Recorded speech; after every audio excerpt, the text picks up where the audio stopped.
I was calling every single day, but I could only sign like 2 clients, and they were both roofing contractors. That's how I kind of niched down eventually into roofing specifically. The year after that, we realized, okay, me and my brother, we really have to dial in. So we invested in sales courses, learning, actual techniques to cold call. One of the things was not saying the price when you cold call and actually using that as leverage so that they're kind of curious about the price. Different techniques like that. With all of these calls, are they mainly just check-in calls with clients or like discovery calls? Great question. So guys, before we get into the podcast, 91.6% of you guys are not subscribed. So please do hit the subscribe button since it will help get even crazier guests and blow up the channel. So yeah, let's get back into the video. Hey guys, welcome back to another episode of the Gen Z Fastlane. Today we have Matthew here, who is the founder of Clive System, which is an agency that helps basically roofing contractors, and also a junior in McCombs, which we're also going to talk about more later on. So yeah, Matthew, why don't you just do a brief introduction of yourself? So yeah, well, I'm Matthew Kim. Started this company around 3 years ago, Clive Systems, and we're ultimately helping roofing companies scale. Like Bosco said, I'm actually taking a gap year this year from the School of Business, from the McCombs School of Business. So a lot of exciting things happening, ultimately growing the business, working by myself. So I'm happy to be here and talking about all of it. Nice. So just starting off with the whole, lead gen agency, you've generated over $500,000 in net profits for your clients, which is actually just insane.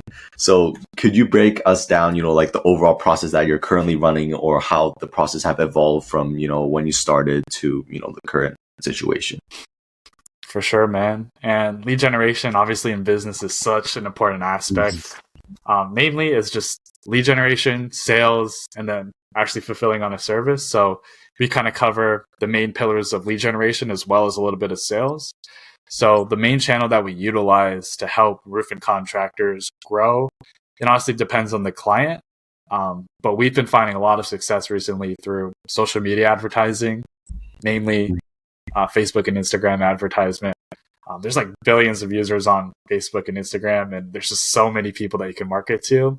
So ultimately kind of leveraging those channels as well as other ones if needed for our different clients, and expanding ads, making sure that we're giving good offers and growing businesses that way.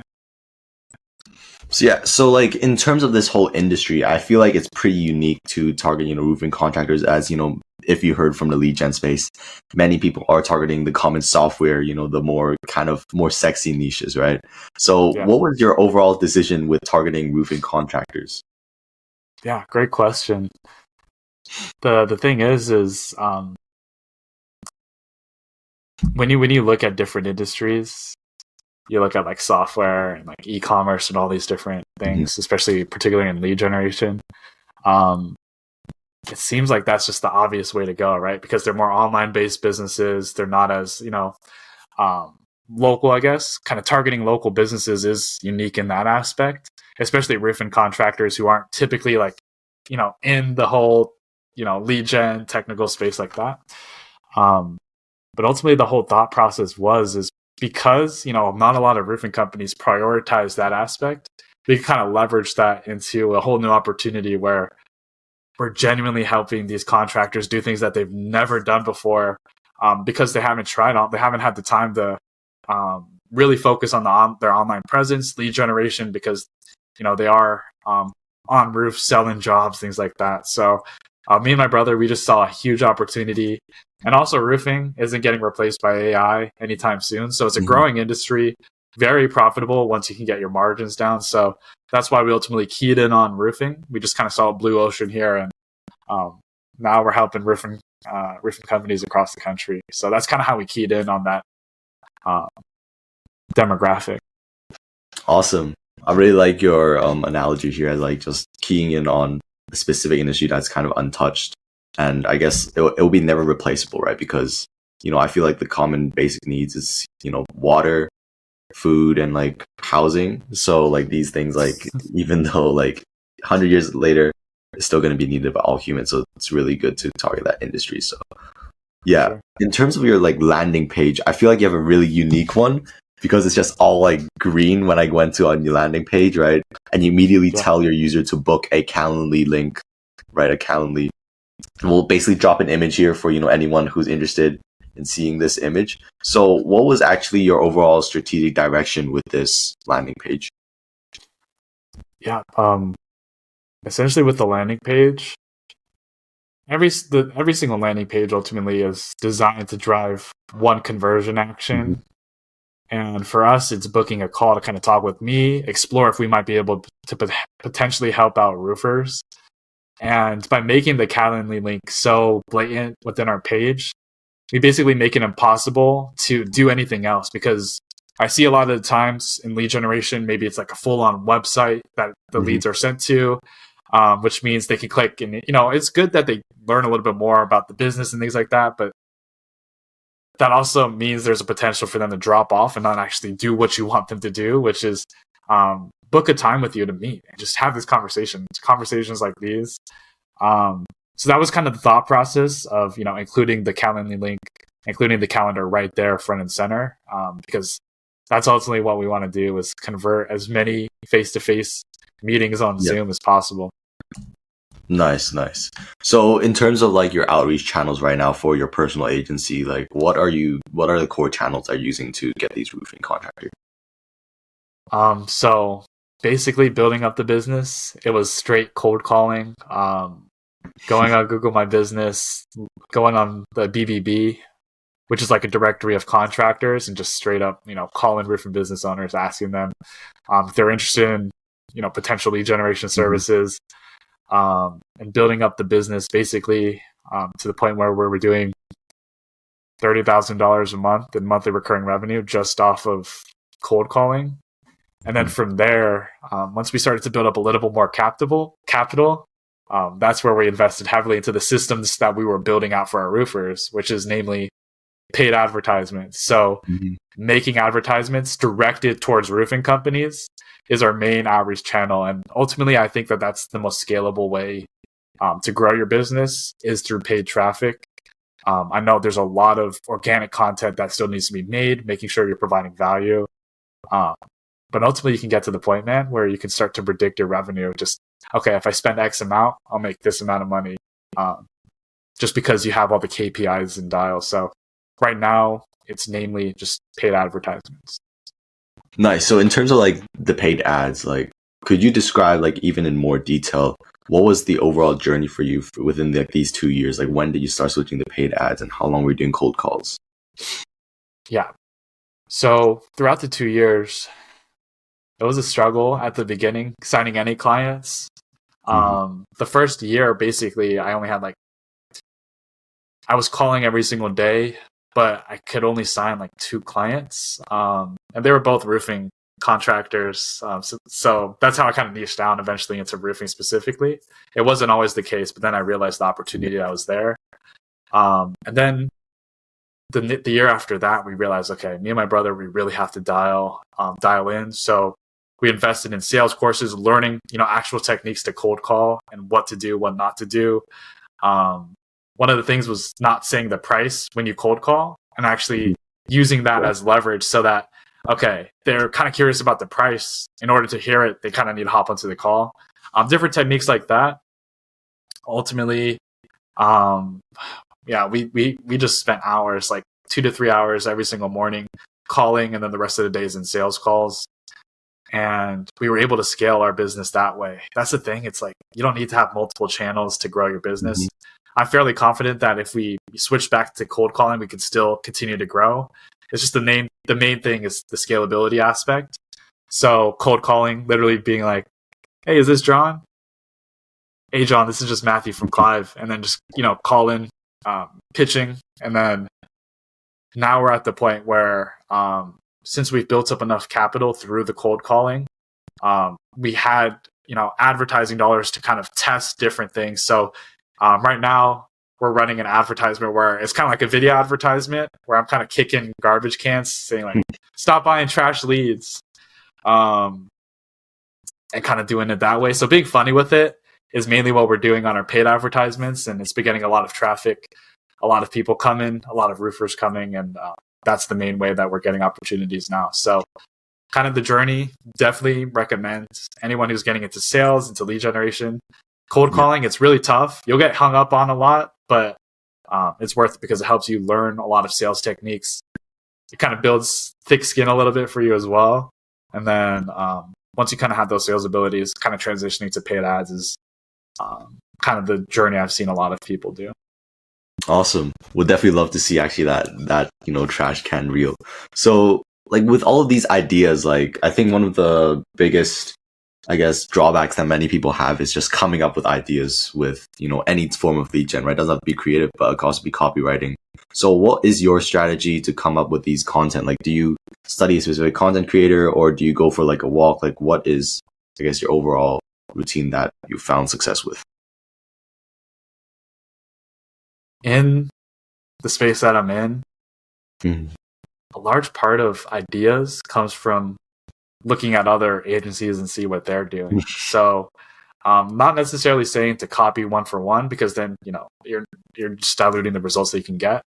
But a lot of what I did, like to get the trash can idea, I was kind of looking at one of my friends who also owns an agency. They were doing really well. It wasn't necessarily kicking trash cans, but it was like, hopping off of a roof and just like doing something crazy and like funny and just like really random. That's what we call it, a pattern interrupt, where, if you're scrolling on Instagram, if you're scrolling on Facebook, if you just kind of have a generic creative, it's kind of hard to stand out. So just getting just allowing yourself to, be creative with it. Don't be afraid to do something really weird. And then also taking inspiration was a huge thing. Like, I don't think I would have come up with that idea if it weren't for looking towards my friends, other successful companies that are running paid advertisements, running lead generation campaigns, and just taking inspiration. Because if they were running an advertisement and they've been running it for like months, it must be doing, making them some sort of money. So that's kind of how my ideation process works. And then I just kind of brainstorm from there. Nice.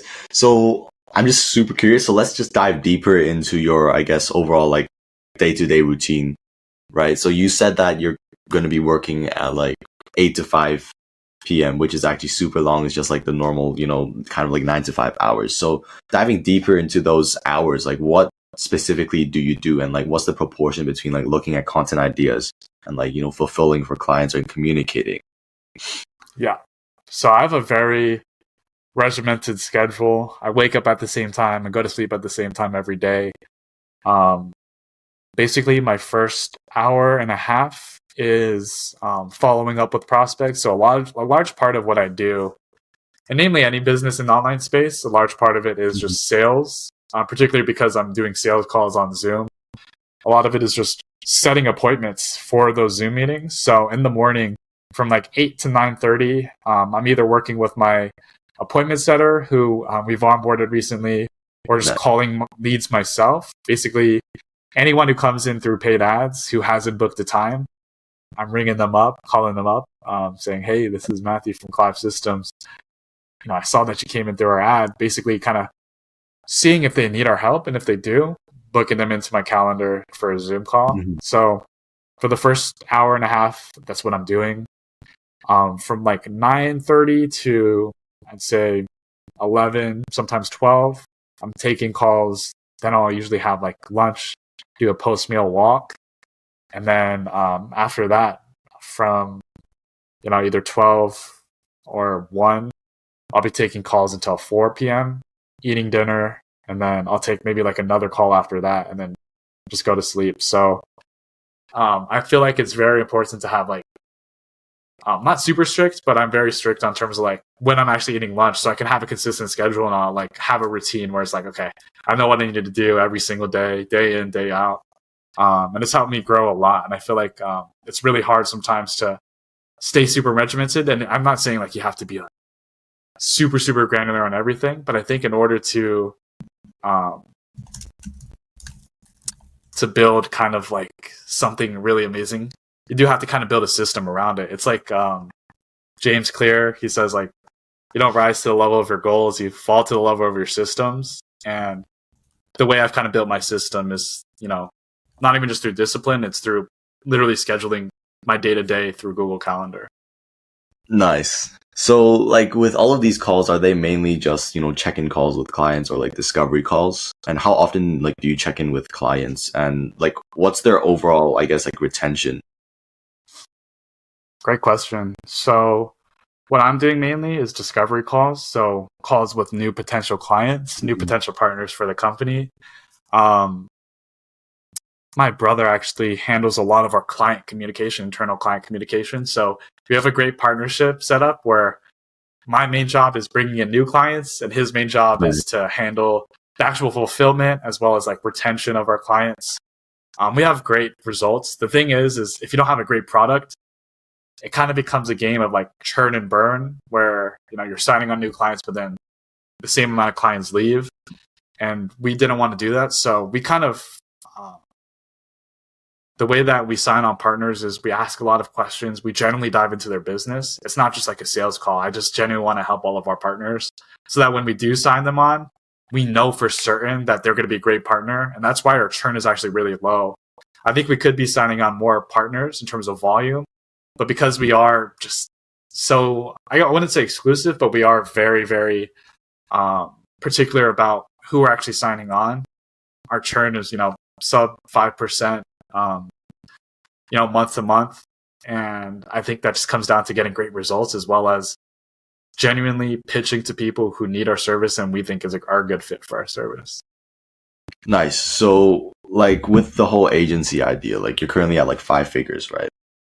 So what's the overall plan with, scaling to 6 figures or 7 figures? Like, is that something in mind, or like, have you just, heard about, this whole like agency kind of like cap that you have to like a certain point where you scale like way too much that you can't scale, high enough because it's just like scaling manpower, taking on more clients? Yeah, I feel like right now, from what I've seen from different agencies, I've had the opportunity to network with, agency owners like Matt Shields, Nice. Josh Rivera. Like, they've told me that the operational bottle cap actually happens around like $84,000 a month. So that's because like in the agency game, like a large part of it is just kind of managing your margins. Like if you scale to $100,000 a month in monthly recurring revenue, the average margin, like profit margin, like take home profit margin, is around 50%, from what I've seen. But the thing is like getting from 84 to 100, like adding that extra 20K seems to be like the operational bottle cap, where you can operate at 84K with like 70, 80% margins. And then once you try to scale to 100K, your margins kind of decrease. And I don't know why that's the case. That's just kind of what I've seen across the industry. So our main goal is to scale profitably, where we're not necessarily taking as large of a hit to our overall margins. And obviously, it takes a team to scale. It takes a lot of, software, a lot of investment through paid advertisements, things like that. But I'd rather be making like $50,000 a month with like 80% margins than $100,000 a month with 50% margins, just because it is a lot of operational drag as well. And I'm starting to experience that a little bit. Signing on our first few team members. My brother manages 2 employees. I just onboarded a new employee. So it is interesting because now, like, it's not just us that we're making money for. It's also other people that are dependent on the success of the business to, fulfill their income. So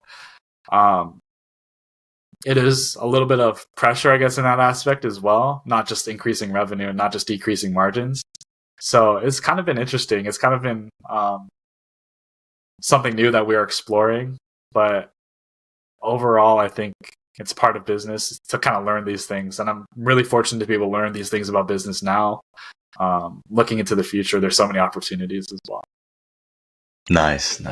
So, like, last question with the whole agency, like, what is your core, I guess, like, motivation to just continue pushing on? Great question. And I've actually been considering this a long time. Because once you hit like a certain revenue mark, I don't know, you've probably heard this before, but it's kind of hard to keep on, because like me and my brother were, fortunate enough to be able to provide for ourselves and hit all of our basic necessities. So at that point, it's like, what are you really, really striving for? And that's something that I've been considering for a while as well. I think for a long time, I was just kind of living up to the expectations of others. Others, parents, friends, seeing the potential that I could do, and me trying to fulfill that potential. And if I'm being completely honest, I think that was a huge driver for me for a long time, even up to this point. And it hasn't been until recently where I kind of explored for the first time like what I truly wanted in life. Not necessarily hitting these like external markers of success, but like what success means to me in my life. Because growing up, your parent, like, my parents, they sacrificed so much to give me opportunities to go to college and even taking this gap year to grow my business. They, it took a lot out of them, but they fully trusted me, and they wanted me to be as successful and happy as possible. So part of that was because I wanted to live up to the expectations of others, if I'm being completely honest. But now I think I'm starting really to explore what I truly want in life. And part of that is growing the agency. Part of that is achieving a certain level of financial success to where, okay, I can have more freedom to do other avenues of my life. Like I'm growing a lot of my spirituality, growing a lot of my health, investing in my health, because healthy foods, it's pretty expensive to buy. So things like that, I'm really starting to explore more. Interesting. I think that's really touching, to be honest. Because I think many people also face something very similar. I mean, for me also, like personally, even though I'm like slightly younger, but like in the future, right? Like, what's the overall plan? Like, is it to continue, scaling the agency, or are you already looking to, dive into another industry? You've caught me at a very interesting time in my life, man. If you talked to me like 3 months ago, I would have said like all in on the agency, 100%. We're going to scale this thing to $1 million. I don't think long term, like the plan is to stay with the agency. I think right now, we are genuinely helping out roofing companies, and we are, employing 3 different people, as well as providing for ourselves through the company. And I think right now, like God's calling for me is to continue growing this agency. But in the long term, I think one of the highest leverage things that we can do as entrepreneurs, as young people, as striving individuals like yourself, is to start building out a personal brand where you can connect with other like-minded individuals, like what you're doing here with the Gen Z Fast Lane. I feel like it's amazing, and it kind of builds up leverage a lot of the times because you have a network of people who genuinely connect with what you're doing. And my ultimate goal is to help people explore their goals and continue to push for what they truly want rather than living to the expectations of others. But I can't really do that unless I actually fulfill that on my own. So that's kind of my journey right now, is to explore what I truly want so that I can fulfill that, so I can inspire others to do the same. I like that, because it's very funny again, like, because I'm also building a startup which also does like this whole networking thing. So kind of building like another Tinder, but for younger people who are like building their own agency, kind of having that space. And I actually recently parted ways with my founder for the 5-figure agency just to pursue this kind of more like full time, even though we have like just like a brainstorm idea. Because I just personally feel like I just didn't found like much meaning and purpose with kind of targeting such a broad audience. Like, I know like roofing contractors is a specific one for your case, but for us, we were targeting like construction, software, like all types of different clients. And I just didn't feel like I was making that dent. But yeah, I didn't know we're going to get super deep into this. But yeah, I have a tendency to kind of do that. I'm sorry. Nah, we're good. This is a good conversation. So yeah, like with the overall agency, like what are some of the more like underrated softwares that you feel like you are currently using and people should also use to scale? Underrated softwares. My favorite software, I'm sure a lot of agencies use it, Go High Level. I still think it's the best CRM software that agency owners can have. just so many different things. It's such high leverage. Um, our operations are kind of built out with make.com. It's kind of like a Zapier alternative. So we can connect different APIs. It's probably one of the more underrated, I guess, softwares to help connect different APIs. Another one that's really, really awesome that Matt Shields actually started is Appointwise. Basically, it's a software that automatically books appointments, kind of using AI, but it texts as if it were a real person. So I kind of built my own texting AI bot, but I'm not gonna lie, Appointwise is really good. Like, it's a lot better than what I built. So ultimately, like, nurturing prospects, talking to prospects, all through SMS, and it's all through AI. So you give it a prompt, you kind of give it more information about your business, and it answers questions, it sets appointments, it qualifies. So Appointwise is a really good, underrated software that I feel like not a lot of people know about. Nice. I'll definitely check that out afterwards. So, like, transitioning over to, tying it back to my comms, right? Currently taking a gap year. So do you want to, like, kind of briefly explain, like, the overall decision with this? And I guess also, like, what your parents also think about it? Yeah, for sure. So going to McCombs for 2 years. Well, actually, I wasn't in McCombs my first year. And then my second year of sophomore year, I added it as another major. So obviously, a very good business school in America.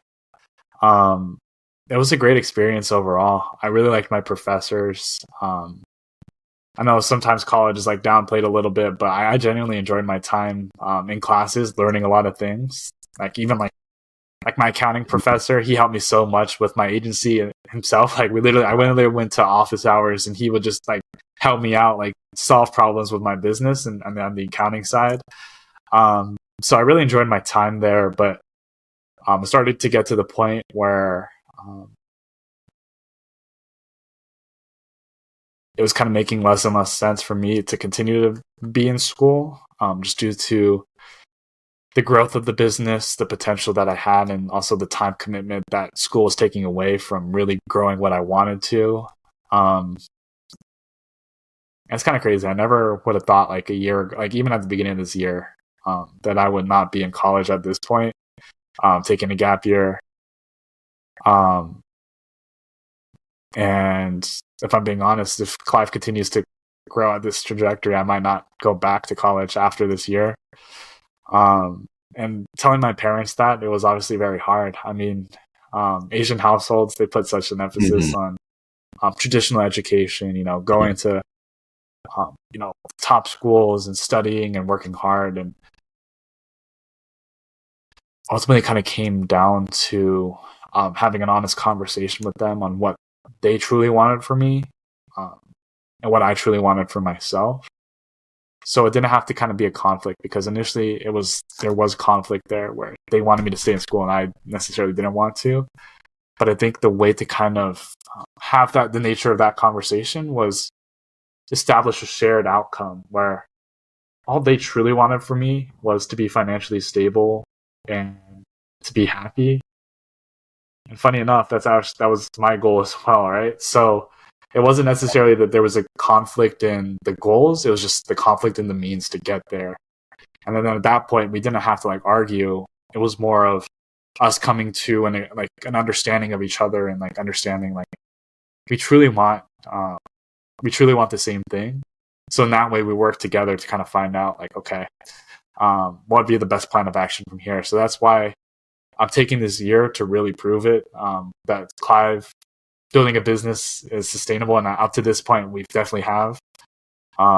So that's kind of how we approach the conversation, or I approach the conversation. There's a great book called Crucial Conversations that I kind of use as a framework to kind of have that talk with my parents, because it wasn't an easy one for sure.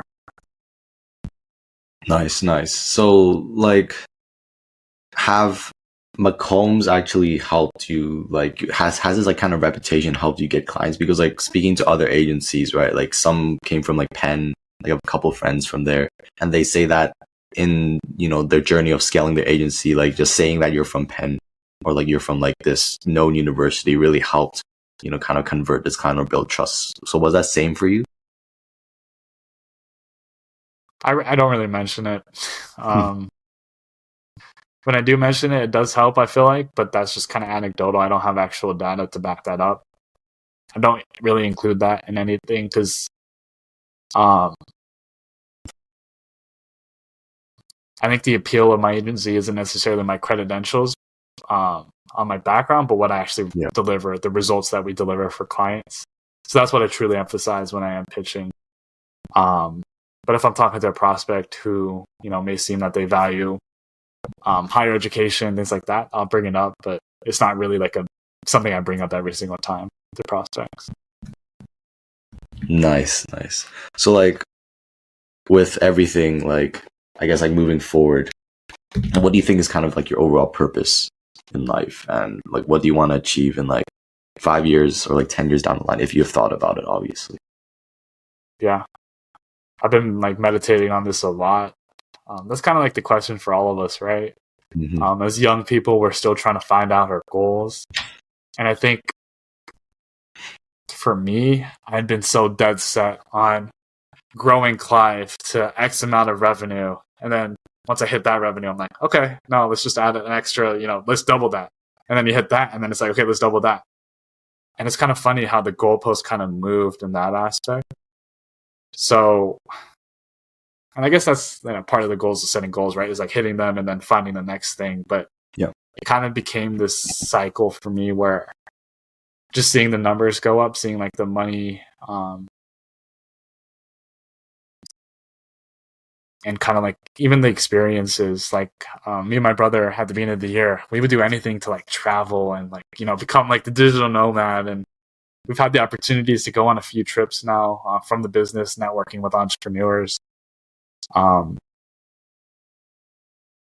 if I'm being honest, it didn't really fulfill me to the way that I thought it would. So I was like, okay, either A, I can move the goalpost even more, or B, I can recognize that maybe there's something else outside of just like worldly achievements that could fulfill me inside. And I think what I'm starting to realize now is the value of spirituality and getting connected to that side of my life, as well as relationships, something that building this business I've kind of neglected for a long time.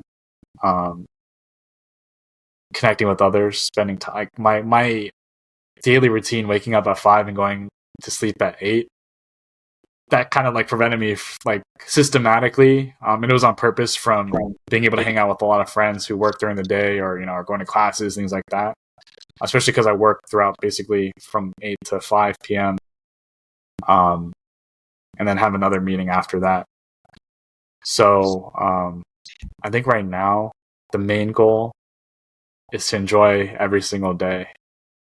And I think in 5 to 10 years, if I could truly say that, you know, every single day, I just enjoyed the moments. I enjoyed the time that I spent with my brother. I enjoyed the time working on the business, whatever I'm doing. If I can say that I enjoyed the day and I lived it to its fullest, like that's the ultimate goal. Rather than, you know, just these external metrics that, you know, are fleeting once we actually hit them. Nice. So like with the different opportunities that you're getting, like, is there a certain strategy that you're using to kind of analyze whether you want to, you know, take it or just leave it? Opportunities as in, like, I guess like any opportunities, like it can be like, I guess like another person wants to find you to, you know, do this interesting project, for like just, I guess, like a networking connection.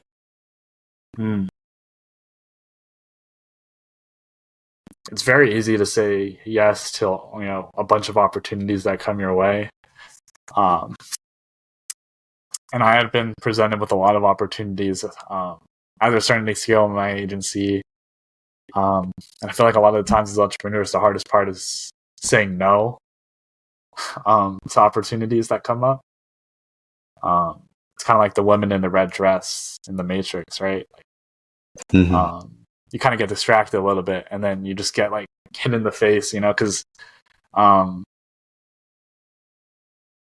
these opportunities, to a certain extent, at least from what I've seen, kind of serve as distractions potentially to what the ultimate goal is, or what the ultimate goal has been, which is scaling the one business, the one offer that I truly know I can to grow. So I think for me, it's kind of been a transition to defaulting to no a lot of the times when certain opportunities come up. And that's not saying no all the time. It's just really allowing myself to not just say yes at every single opportunity that comes my way. It has really helped me a bunch in terms of managing my time, as well as actually staying focused on the thing that's generating me revenue. Awesome. So I guess having that like boundary super important. So like for anyone listening, what is, I guess, like one piece of advice from like all of your years of living, I guess like 20 years of living, right? Like what's that one biggest piece of advice for, agency owners or just people in general?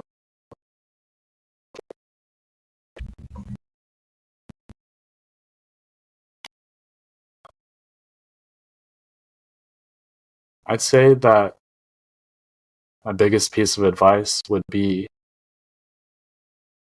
to analyze whose goals you're living for. Really think about it. This took a lot of personal reflection. This is coming from someone who, for majority of my life through middle school, high school, I was working so hard. I was working so hard in school, doing all the extracurriculars, doing all this stuff to get into a good college. And I don't think I had ever taken the time until recently to actually think, like, what do I want in my life?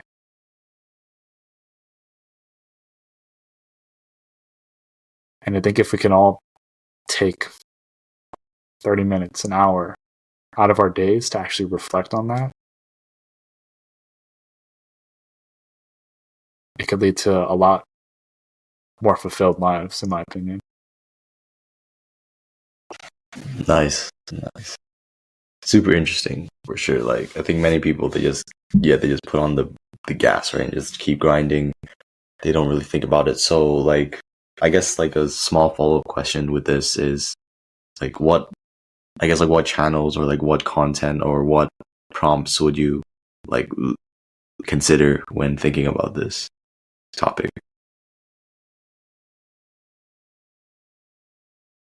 I actually try not to consume that much content anymore. Someone that has really helped me in terms of like mentorship in business, and also they recently started growing a lot on the YouTube platform, Charlie Morgan. He's really big in the agency space, but I was able to join his program and talk with him, and he just thinks on a whole different plane. Like, I genuinely believe that if you're really trying to grow and like have the mindset of an entrepreneur that is fulfilled in life, like a lot of what he does, I really like his the way that he teaches a lot about like thinking about business and life. So Charlie Morgan for sure, I think, is a great person to kind of learn the fundamentals of business of, but also learn, the aspects of like what it takes to grow a business and what it takes to achieve your goals. Awesome. Yeah, Charlie Morgan, he's definitely one of the guys who I guess like stand out with his videos as well. So yeah, Matthew, really appreciate you hopping on the Gen Z Fastlane. It's been an amazing conversation. Definitely like one of the deepest one that I've ever had, which is obviously, a good thing. Like it isn't definitely bad, but I guess like people can also resonate with this. And yeah, I'll link, Matthew's LinkedIn and everything in the description. And hope you guys enjoyed this episode. Until the next one, peace out. Peace.